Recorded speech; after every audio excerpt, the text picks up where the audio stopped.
হইল লাভটা মনে করো আজ থেকে 3 বছর আগে সেও আমার পানি তাকায় থাকতো, আমিও তার পানি তাকায় থাকতাম। আচ্ছা আস্তে আস্তে সেও আমাদের বাড়িতে আসতো, আমিও তাদের বাড়িতে যাইতাম।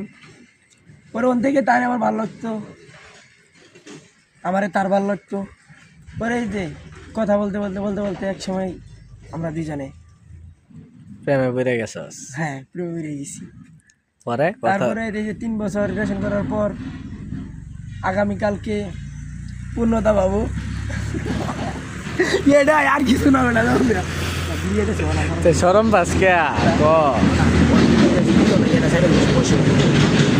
পরে এখন বিয়া বিয়া কই হইতেছে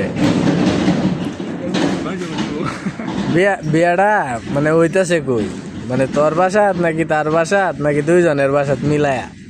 আমাদের বাসায়। তোর বউ কি তোর বাসায়? হ্যাঁ হ্যাঁ আমাদের এইখানে। যেহেতু তোরা ভাই বোন, হ্যাঁ খালাতো ভাই বোন। খালাতো ভাই বোন, সেজন্য একই বাসায় বিয়ে। এমন বিয়ে আমি আমার জীবনে আর কখনো খাইনি। তাই আগামীকালকে উপস্থিত থাকার চেষ্টা করব। যেহেতু দাওয়াত দিয়েছে সে নিজেও, আবার দর্শকের সামনে আবার দাওয়াত দে। দর্শক আপনাদের সবার দাওয়াত আমার বাড়িতে আগামীকালকে। আমারই তো দিলে না, দর্শকরে দিলে খালি। তোমারে তো দাওয়াত দিলামই, তোমারে এখন দিছি, আবার আমি নিজে দাওয়াত দর্শকের দিছি। সবার সামনে তুই আমার দাওয়াত দে। ক্যামেরাম্যান আপনারা দাওয়াত আগামীকালকে।